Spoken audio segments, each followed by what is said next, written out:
मनुष्य द्वारा 10 पुण्य बताए गए। कितने पुण्य हैं? जम के बोलो जरा। 10 पुण्य। इस मनुष्य के द्वारा 10 पुण्य है जो शिव महापुराण की कथा कहती है, एकांतेश्वर महादेव की कथा कहती है। मनुष्य को अपने जीवन के 10 पुण्य का स्मरण करना चाहिए। 4 पुण्य, 4 पुण्य मनुष्य की सुंदर आनंदमय वाणी के हैं। 4 और 3 पुण्य मनुष्य के शरीर द्वारा होते हैं और 3 पुण्य मनुष्य के मन द्वारा होते हैं। 4 मनुष्य की वाणी से पुण्य होते हैं, 3 पुण्य मनुष्य के शरीर से होते हैं और 3 पुण्य मनुष्य के मन से होते हैं। कितने हो गए? जम के बोलो जरा। 10 पुण्य हैं, उसमें 3 पुण्य है मनुष्य के शरीर से जो होते। पहला पुण्य है मनुष्य के शरीर से होने वाला, दोनों हाथों से दान देना। दान का मतलब ये नहीं होता कि आप अपने धन को हर कहीं लुटा दो। दान का मतलब है तुमने देखा कि हाँ साहब यहाँ भूखे को भोजन मिल रहा है, तुमने देखा यहाँ प्यासे को पानी मिल रहा है, तो दान की महत्वता है। मालूम पड़े तिजोरी भर ली और तुमने दे दिया, उस दान की कोई महत्वता नहीं। दूसरे नंबर पर है इस शरीर द्वारा 3 पुण्य करते चलो। पहला दान करते चलो, दूसरे नंबर का रक्षा करते चलो। रक्षा से मतलब है बन सके पड़ोस में नातेदार, रिश्तेदार, कुटुंब, कबीले अपने जो परिचित रहते हो, उनके जीवन में अगर कहीं थोड़ी तकलीफ है तो उनके जीवन में तुम भी थोड़ा सा खड़ा होना चालू करो। थोड़ा सा खड़ा हो, थोड़ा उनके सुख दुख में शामिल होना पड़ा।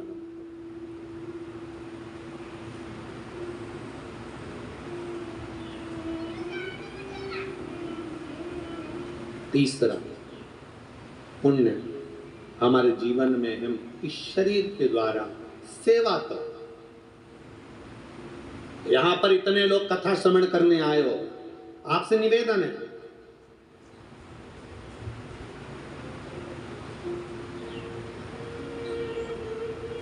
कहीं तुम्हें दिख रहा है कि बहुत तेज धूप पड़ रही है, तुम्हारे पास में छाता है, तुम अकेले बैठे हो, 4 लोग जहां बैठे हो उसके पास में बहुत धूप में बैठे हो, अपने छाते की छांव उनके पास बैठकर पकड़कर तुम भी अपनी सेवा का एक क्रम दे सकते हो। किसको छांव गला पकड़ बा, छांव छाते की दे, छत्र की छांव। कितनी माताएं बैठी हैं, सब कोई अपने अपने चादर निकाल लेती है, कोई अपना दुपट्टा निकाल लेती है, धूप में एक बैरिकेड से दूसरी बैरिकेड, दूसरी बैरिकेड से तीसरी बैरिकेड बांध देती है, तो वो एक छाया कर कर खुद को भी छाया मिल रही है और दूसरे को भी। सेवा का प्रकल्प बड़ा। शरीर के 3 पुण्य हैं जो हमको करना है। पहला दान, दूसरा रक्षा और तीसरा सेवा। फिर आता है महाराज मन के 3 पुण्य हैं। पहले नंबर पर दया करो, दूसरे पर दया का क्रम बनाकर चलो। हाँ, आज के समय में देखने को मिलता है पड़ोस में अगर कोई बीमार पड़ गया तो पड़ोसन बड़े अच्छे से कहती है भोग रहा है, खूब कराना इसलिए भोग रहा। ये नहीं बोलना हमको, उसके कर्म का दंड वो भोग रहा है ना, तो हम बोलकर क्यों पूरे हों? हमारा फर्ज है, उसने तुम्हारे साथ कितना भी बुरा करा हो, कितनी भी गाली दी हो, कितना भी अपशब्द करा हो, कितना भी ताने दिए हो, उसके बाद भी अगर उसको दुख आया है तो दया जरूर करना। बन सके 2 रोटी बनाकर उसको खिला देना, ये दया करना। ये दया का क्रम बढ़ाते चलो, दया करिए। 3 शरीर के पुण्य हैं तो 3 मन के पुण्य, 3 इस आत्मा के मन के पुण्य। पहले नंबर पर दया करो। कितना भी कोई बुरा करा हो आपके साथ, कितनी भी किसी ने गाली दी हो, कितना भी अपशब्द कहा,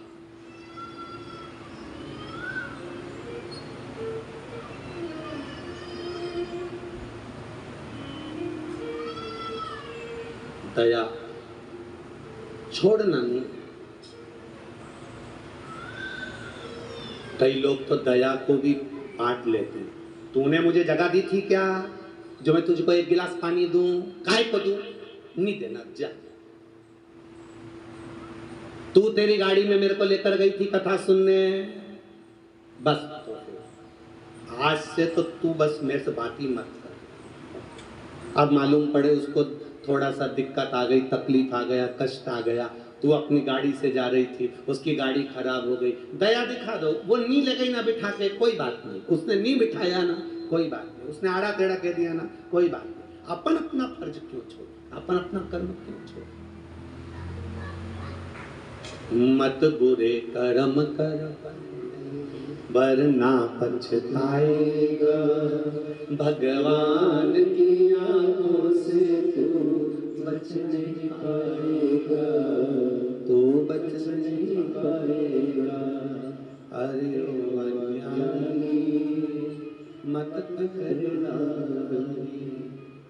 अरे ओ अज्ञानी मत करना। अपना फर्ज अदा करते चलो, अपना कर्म करते चलो। अपना फर्ज जब हम अदा करते चलेंगे तो फिर दिक्कत। दया कभी मत छोड़ो। जिंदगी में सब कुछ छूट जाए, दया मत छोड़ो। उसने जिंदगी में कितना भी बुरा करा करने, उसने तुम्हें धोखा दे दिया, दे देने दो। उसने तुम्हें गाली बक दी, बक देने दो। उसके कर्म का दंड वो भोग लेगा। अपन अपना कर्म बुरा मत करो, बुरा नहीं करिए। मन का दूसरा पुण्य है लोभ का त्याग करना। लोभ से करो।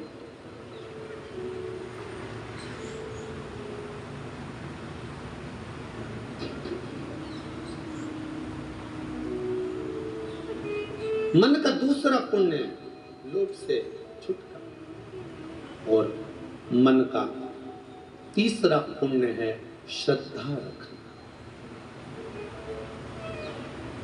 आपका भीतर श्रद्धा ही नहीं है और आप मंदिर में जाकर बैठ गए, विश्वास ही नहीं है, मंदिर में जाकर बैठ गए तो उसका कोई फायदा नहीं, कोई लाभ नहीं। अगर आपकी श्रद्धा, आपका विश्वास प्रबल है तो परमात्मा को भी मिलने में देरी नहीं लगेगी। ध्यान देना। तुमरुका जी पार्वती जी को ज्ञान उपदेश देते। एक बार तुमरुका जी आ गए कैलाश पर और माता पार्वती जी बैठी हुई थी और पार्वती जी भगवान शंकर की पूजन कर रही थी, शिवलिंग की पूजन।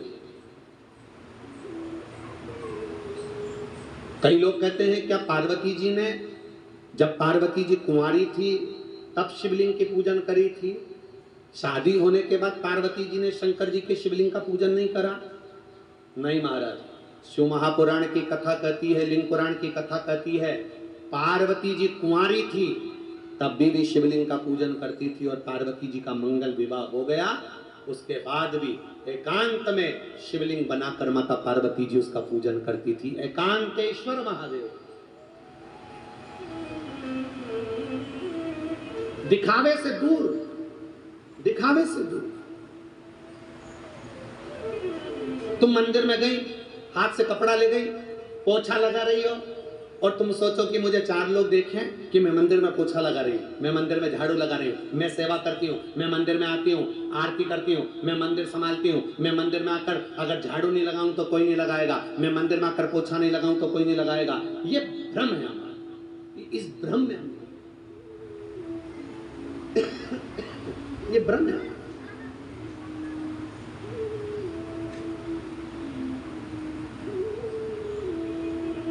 आप किसी को दिखाने के लिए पोछा मत लगाओ, आप किसी को दिखाने के लिए झाड़ू मत लगाओ, आप तो केवल अपना कर्म करते चलो, दिखावे से दूर। तुमरुका जी जब माता पार्वती जी को देखे, मां जगतजननी पार्वती जी सेवा में लगी थी और उनके साथ में जितनी सखियां थी वो पार्वती जी की सेवा की पूजन की बड़ाई कर रही थी। वाह वाह वाह वाह, पार्वती तू बड़ी सुंदर सेवा करती है, पार्वती तू बड़ी प्यारी पूजन करती है, पार्वती तू भगवान शंकर की बहुत सुंदर आराधना करती है, पार्वती तो शंकर जी का बहुत सुंदर श्रृंगार करती है। सखियां आपस में जितनी बैठी थी वो सारी की सारी पार्वती जी की कीर्ति की बड़ाई कर रही थी।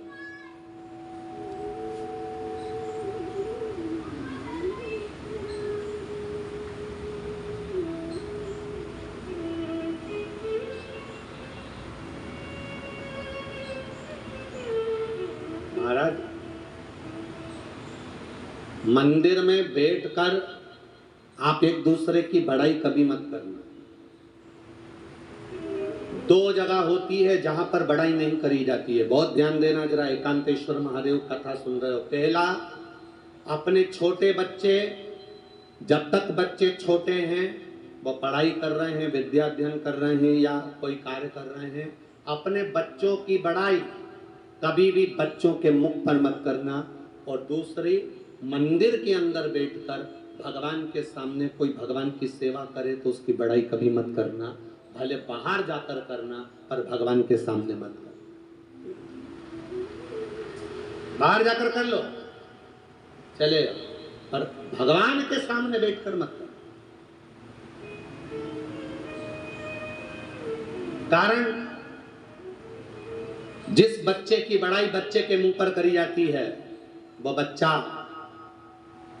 अगली बार नंबर नहीं मार पाता, उसको लगने लगता है कि मेरे बराबर कोई नहीं, मेरे बराबर कोई नहीं, तो बच्चा अगला नंबर नहीं लगा पाता, अव्वल नहीं निकल सकता, आगे नहीं बढ़ सकता।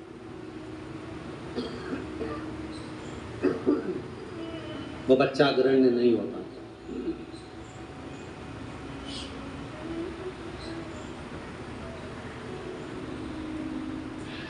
और जिस सेवा करने वाले की बड़ाई मंदिर के अंदर करी जाती है उसकी सेवा का फल उसको नहीं मिल पाता। दोनों से प्रेरित हो जाओ, दोनों से। मंदिर जाओ, 1 लोटा जल चढ़ाओ, भगवान शंकर का गुणगान करो, भगवान शिव का भजन करो, शंकर के मंदिर में जाओ, आराधना करो, पूजन करो, अर्चना करो, पर कोई तुम्हारी बड़ाई करे, बाबा जी तू आती है तो भजन में आनंद आ जाता है, तू आती है ना अच्छा लगता है, तू आती है ना तो भजन अच्छा लगता है, तू आती है ना तो 4 लोग भजन करने लगते, तू आती है ना इसलिए इतने लोग आ जाते हैं। कनक, काया और कीर्ति, इन चीजों से ये तलवार की नोक है, ये इससे थोड़ा दूर रहेंगे। जितनी तुम्हारी कीर्ति की बड़ाइयां होती जाती है उतना दुख तुम परमात्मा से दूर होते चले जाते, उतनी तकलीफें आती चली। दूर रहो अपनी प्रशंसा से, दूर।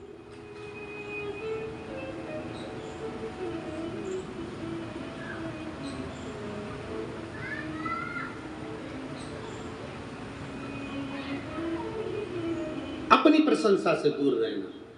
कोई तुमसे अभी ये उसने करा ली, हमारी सामर्थ्यता नहीं कि हम कुछ कर सकते, ये अपनी सामर्थ्यता नहीं। अपनी एक भूमि कंकर शंकर पर बैठकर तपती हुई बैसाख के महीने की इस जमीन पर बस एक छाता लगाकर, एक कपड़ा लपेटकर धूप में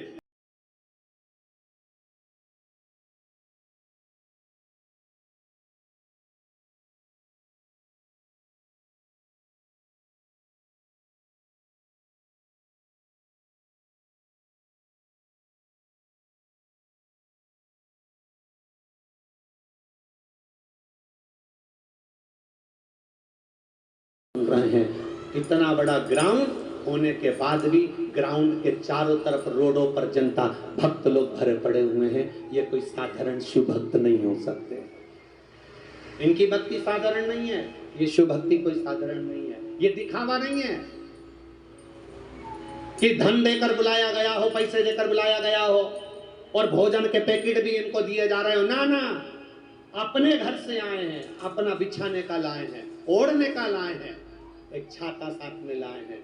अब सबको मालूम है पंडाल में अगर जगह नहीं मिलेगी, कहीं एकांत में बैठ जाएंगे, कथा सुन लेंगे, उसके दरवाजे तक पहुंच गए तो वो भी एक ना एक दिन हमारे दरवाजे तक पहुंच जाएगा। ये विश्वास, ये ये भरोसा, ये भक्ति और ये विश्वास ही हमारा दौड़ होना चाहिए। ये भरोसा ही हमारा दौड़ होना चाहिए।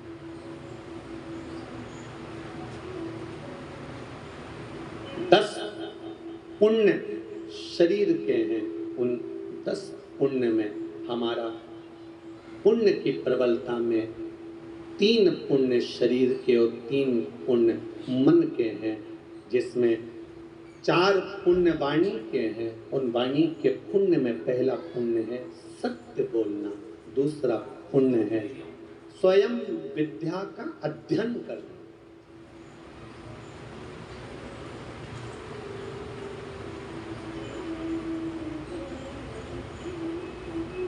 अच्छा, एक बात आपसे पूछे, बहुत सरलता में बोलिएगा रे बिलाई वाले, तुमको मालूम है ये मूर्ख है,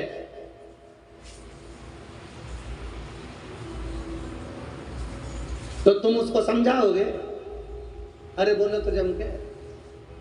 क्यों नहीं समझाओगे? इसलिए नहीं समझाओगे क्योंकि मूर्ख से माता भिड़ाओगे तो तुम उससे बड़े, अरे बोलो जम के बोलो जरा, उससे बड़े मूर्ख हो।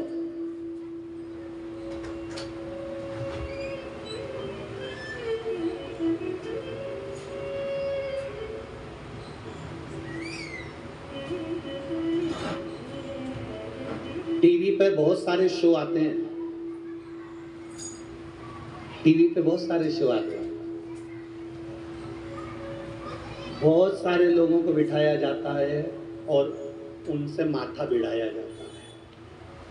अब मालूम है तुमको कि ये मूर्ख है, तो क्यों चिल्ला चिल्ला के उनको बताओ कि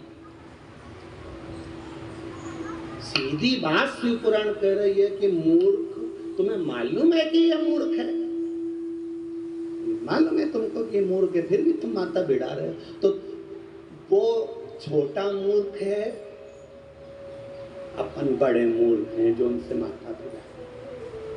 तो तुम देखो ना टीवी पे एक कुमा बिठाएंगे, कुमा बिठाएंगे, कुमा बिठाएंगे, कुमा बिठाएंगे और फिर माथा भिड़वाएंगे, और सबको मालूम है कि वो फालतू की बात कर रहा है, फालतू की बात कर रहा है। कोई कहे कि अयोध्या में राम नहीं थे, कोई कहे कि ये नहीं था, कोई कहे वो नहीं था, और दूसरा फिर अपने उसको समझाने का प्रयास करे। तो समझो नहीं कि वह मूर्ख है, तो तुम क्यों इससे बड़े मूर्ख बन रहे हो? जितनी देर बैठकर एक मूर्ख को समझाने का प्रयास करते हो, उतनी देर बैठकर अपनी मूर्खता मत दर्शाओ, वहां से बाहर निकलो और भगवान की भक्ति में एकांत में बैठकर शिव भक्ति में रम जाओ। मूर्खता समाप्त, ना समझाइए किसी को।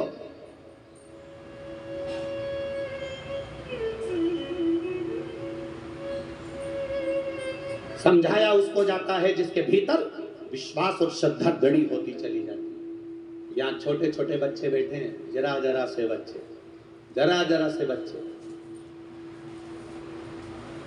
बिल्कुल छोटे छोटे बच्चे बैठे हैं। मेरा एक भी जितने बड़े बड़े लोग बैठे हैं या बड़े बड़े जितने भी यहाँ पर बैठे हैं उनसे निवेदन है, तुम एक भी मत बोलना, ये छोटे बच्चे देखो अभी जम के बोलेंगे श्री शिवाय। छोटे छोटे बच्चे कितने बैठे हो रहे, जरा खड़े हो जाओ बच्चे, बच्चे सारे बच्चे खड़े हो जाओ, हाँ खड़े हो जाओ रे छोरा छोरी, हाँ हो जाओ, हाँ पूरे पंडाल में जितने बच्चे बैठे हैं सब खड़े हो जाओ। जिनकी शादी नहीं हुई वो भी तो बच्चे ही हैं, हाँ, जिनकी शादी नहीं हुई वो भी, हाँ, क्योंकि बच्चे तो हो ना तुम भी कि तुम बुढ़े हो गए। हाँ ठीक है, तो जिनकी हो गई वो तो गई, ठीक है, तुम्हारी नहीं हुई, तुम तो आराम से खड़े हो जाओ। जितने बच्चे हैं, अब एक भी आवाज मत निकालना, और संगीत वाले तुम भी मत बोलना। अब ये बोलेंगे श्री शिवाय नमस्तुभ्यम, बोलो रे साथ में, श्री श्री शिवाय, श्री शिवाय, श्री शिवाय, श्री शिवाय। अब ये बोले कि नहीं बोले? अब तुम बैठ जाओ रे, बैठ जाओ।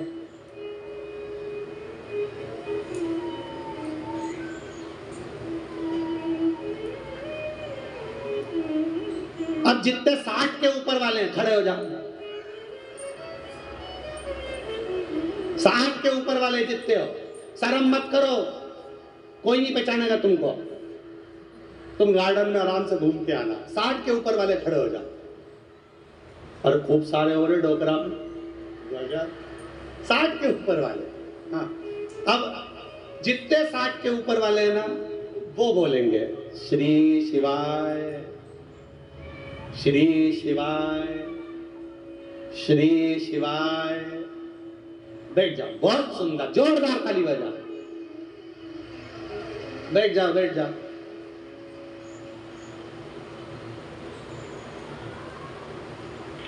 अब जिनकी शादी हो गई और जो 60 के नीचे है, सब युवान, जितने बेटा बहू जितने भी जुबान है, अरे गजब कर दिया रे तुम लोगों ने, गजब कर, गजब। अब लोग कहते हैं कि कथा सुनने बूढ़े जाते हैं, तो ये भिलाई वाले क्या है, यहाँ ढेर आए हैं। एक बार दोनों हाथ हिलाकर हर हर श्री शिवाय, श्री शिवाय, श्री शिवाय। बैठ जाइए। ये शिव तत्व है, इसी को अविरल भक्ति कहते हैं। ये शिव पुराण जितनी नवयुवक और बच्चों में जो जागृत हुई है, उसने दिखा दिया कि शिव तत्व क्या है महाराज। इसलिए तेरे डमरू की धुन सुन के पुण्य है, जिसमें से सत्य, स्वाध्याय, प्रियवाणी और हितकर वाणी। तुमरुका जी ने माता पार्वती को जब सेवा करते हुए देखा, तुमरुका जी ने माता पार्वती को जब पूजन करते हुए देखा, तब तुमरुका जी ने माता पार्वती को जब पूजन कर रही हैं और उनके पास में बैठी हुई सखियां उनकी तारीफ कर रही,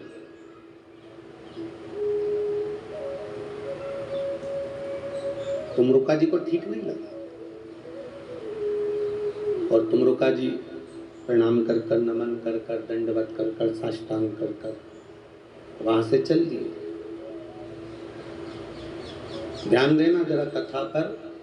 जब तुमरुका जी वहां से चले गए, तब माता पार्वती के मन में एक भाव जागृत हुआ कि आखिर तुमरुका जी यहाँ से प्रणाम कर कर, दंडवत कर कर, नमन कर कर चले क्यों गए, जरा मालूम तो करूंगा।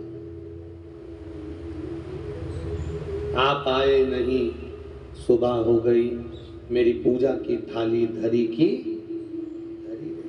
आखिर क्यों, किस लिए, किस कारण? कभी कभी आप भी विचार करा करो। पशुपति व्रत करे आपने, शंकर भगवान को एक लोटा जल चढ़ाया, रोज भगवान से प्रार्थना करी, फिर भी भगवान हमारी क्यों नहीं सुनता? आखिर गलती क्या हो रही है? ऐसी कौन सी गलती है जो बाबा हमारी सुन नहीं रहा? आपको मालूम पड़ेगा कि कहीं मंदिर में हमारी कोई, हमारे भगवान के सामने हमारी प्रशंसा तो नहीं कर रहा। कहीं भगवान की सेवा करते करते हमारे भीतर अहंकार तो प्रकट नहीं हो गया? एक एक पत्र आया है, देखिए।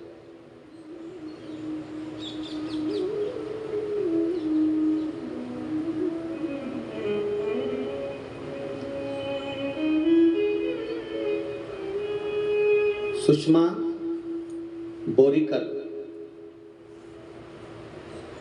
पति का नाम है श्री चंद्र बोरीकर। कहीं बैठे हो तो हाथ हिलाइएगा।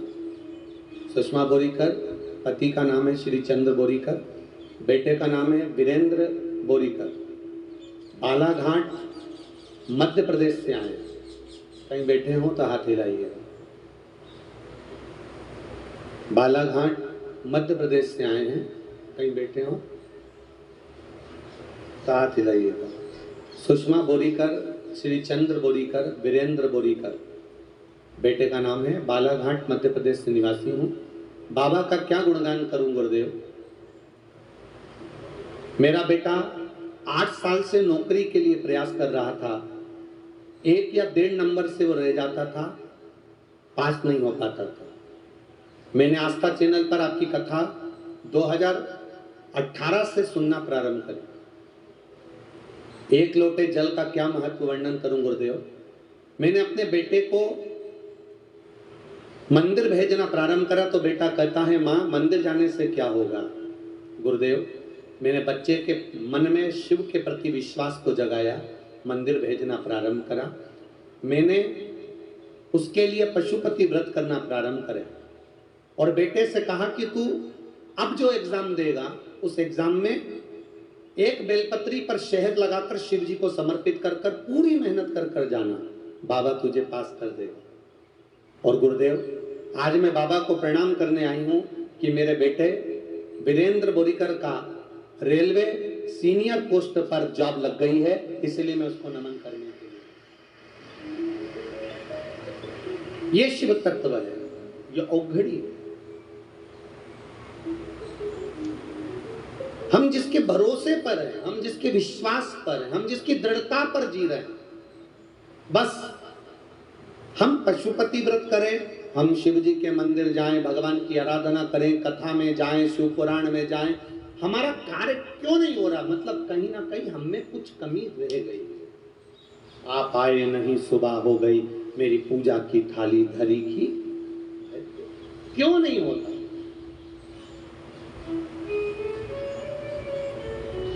ये जितने पत्र हैं, ढेर सारे पत्र हैं, नीचे भी भरे हुए हैं, ये भी रखे हैं, ये भी रखे हैं। अगर हम ज़्यादा पत्र पढ़ेंगे तो लोगों को लगेगा कि गुरुजी पत्र ही पत्र पढ़ते रहते हैं, कथा नहीं करते। इसलिए जितने पत्र हैं ये यहीं भिलाई में रहेंगे, इनमें मोबाइल नंबर भी रहेगा, इन पत्रों में एड्रेस भी रहेगा। आप आराम से विश्वास देखिए शंकर जी के चरणों के प्रति कि भगवान ने केवल 1 लोटा जल चढ़ाने से क्या क्या दिया है और कैसा कैसा दिया है। ये पत्रों में भी पढ़ो, उनको बैठकर, कभी मौका लग जाए तो बैठ पढ़ो।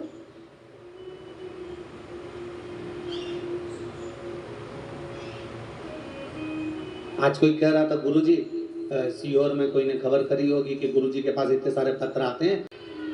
बस तो फिर ऐसे ही करा करें, है ना, सारे पत्रों को इकट्ठा कर लिया करें 7 दिन का और एक कमरा में ढेर सारा ले जाके धर दे। जैसे पहले लोग राम नाम शिव नाम बहुत सारे भरते थे, वो कमरे में बैंक तैयार करते थे, पत्रों की बैंक तैयार कर देते हैं। पत्र जिसमें तुम्हारा विश्वास जुड़ा है, जिसमें तुम्हारा भरोसा जुड़ा है, जिसमें तुम्हारी दृढ़ता जुड़ी। किसी के 8 साल, किसी के 14 साल, किसी के 22 साल शादी के हो गए, संतान बाबा ने दी। उसके भीतर कितना विश्वास होगा, उसके भीतर कितनी दृढ़ता होगी, कितना भरोसा होगा, जरा विचार करिए। हमारी आराधना में अगर कोई कमी है तो हमको पता करना चाहिए कि आखिर आराधना में क्या कमी। पार्वती जी तुमरुका जी गए और जैसे ही तुमरुका जी वहां से गए, तुमरुका जी के जाते ही पार्वती जी को लगा आखिर तुमरुका जी क्यों चले, इसलिए गए। आखिर हो क्या गया जो तुमरुका जी यहां से चले गए? कारण क्या हुआ? जो तुम रुका जी गए? क्या कारण क्या था ऐसा? पार्वती जी तुम रुका जी के जाते ही उनके पीछे पीछे चली। पार्वती जी पीछे पीछे गई और माता पार्वती जी ने जाकर जो तुमरुका जी जा रहे थे उनको रोका, उनको रोका। तुमरुका, हे तुमरुका जी जरा रुकिए, तुमरुका जी जरा रुको।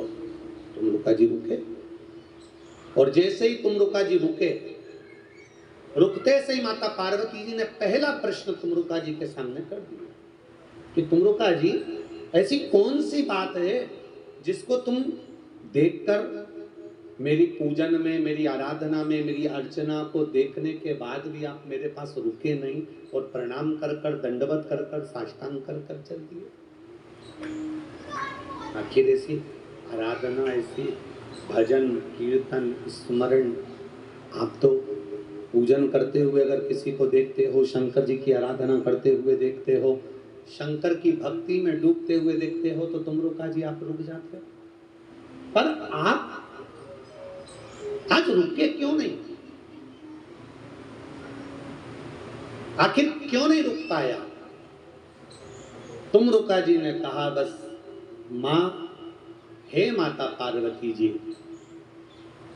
आप शिव जी को प्राप्त को तो कर ली हो पर शंकर जी के विश्वास को जीत नहीं पाए।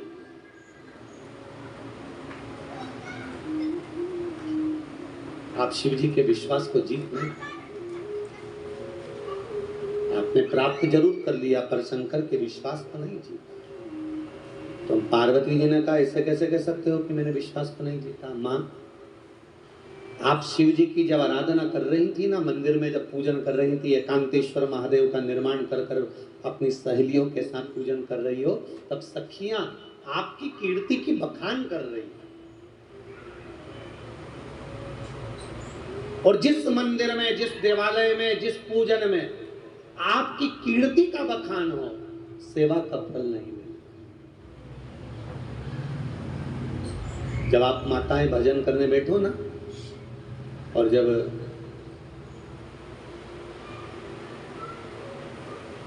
भजन करने के लिए बैठो और इतने में कोई आ जाए और वो आई और तुमने कहा तू नहीं आती ना, तो अच्छा नहीं लगता है। तेरे आने से भजन में रौनक आ जाती है ना। ना, उस समय पर उसको कह देना चाहिए, तुम्हारे हाथ जोड़ती हूँ, मेरी कीर्ति की बड़ाई मत करो। मैं भजन गाऊंगी ना तो उसका फल मुझे नहीं मिलेगा, मैं यहाँ से चली जाऊं तब तुम बड़ाई करना, चल जाएगा। पर भगवान के भजन में मेरे सम्मुख में कीर्ति की बड़ाई ना करें। दुनिया का पहला दूल्हा थे देवाधिदेव महादेव। दुनिया के पहले दूल्हे भगवान देवाधिदेव महादेव थे, जिस दूल्हे की बड़ाई एक ने भी नहीं करी। ये दुनिया का पहला दूल्हा था। तुम्हारे भिलाई में जितने दूल्हे निकलते हैं ना, सब उसकी बड़ाई करते, कितना जोरदार लग रहा है, बारात कितनी जोरदार लग रही, बाराती कितने जोरदार लग रहा है, दूल्हा देखो कितना अच्छा, साफा देखो कितना अच्छा, तुर्री देखो कितनी जोरदार, माला देखो कितनी जोरदार, सूट देखो कितना जोरदार, बहुत पैसे वाला है, हाथ में सोने का ब्रेसलेट पहना है, घड़ी देखो कितनी जोरदार, टाई लगाया बहुत जोरदार, जूता देखो कितना जोरदार लाल कलर का पहना है। जूता देखकर भी लोग बड़ाई करते हैं, टाई देखकर बड़ाई करते हैं। दुनिया के सारे दूल्हों की बड़ाई हुई है, केवल एक महादेव ही ऐसे दूल्हे थे जिनकी किसी ने बड़ाई नहीं की, एक ने भी। और दूल्हे की तो दूल्हे की बाराती तक की बड़ाई नहीं करी, क्योंकि किसी की एक आंख, किसी की 3 आंख, किसी के 12 हाथ, कोई रेंग के चल रिया, कोई उधर से चिल्ला दिया, जैसे भी पीछे कहीं के ने चिल्ला दिया, उड़ा बड़े सुख। शंकर भगवान की शादी में बैंड बाजे ले जाने की जरूरत ही नहीं पड़ी, ऐसे ऐसे चिल्ला रहे थे।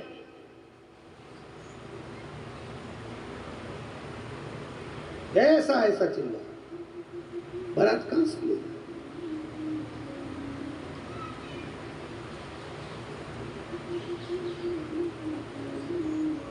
वो कहते हैं तुम्हारे छत्तीसगढ़िया भाषा में, नंदी में बैठे, अरे नंदी में बैठे बम भोला भोला भाई।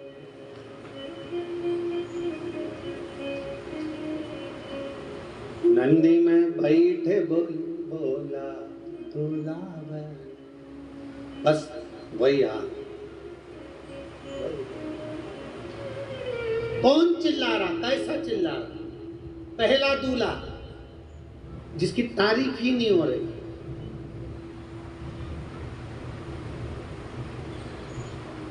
दुनिया की पहली बारात थी जो होटल से नहीं, धर्मशाला से नहीं, घर से नहीं, शमशान से चालू हुई थी।